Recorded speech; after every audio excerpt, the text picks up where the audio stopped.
So Navin is actually one of the earliest adopters of virtual assets, and you actually helped establish what we know is here today. So can you just explain that a little bit more, like how you got into it, what you did, and what your experience has been? Yeah, sure.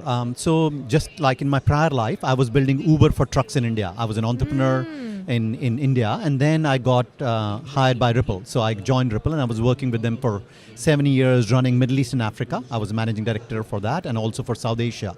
And I would say 7 years ago, when people thought about Bitcoin or digital assets or virtual assets, whatever you may call, they always thought about hijacking, kidnapping, bad things happening, and then essentially not to be able to use, and they just had a very, very negative view of digital assets, right?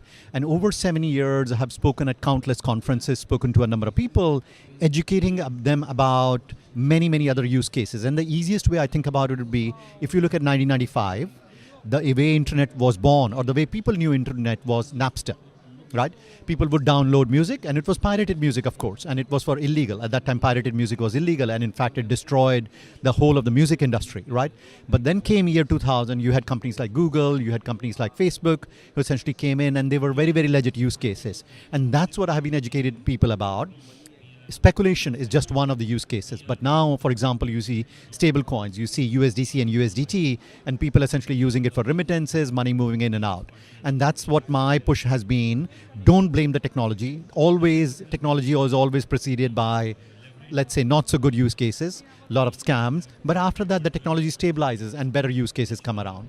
And that has been a journey, right? So having spoken to a lot of people about it. And that's the reason lots of people, they call me OG, because I've been coming to this region and have been based in this region for many, many years, educating, speaking to people, and bringing them to the vibrant space that we are here today in Dubai.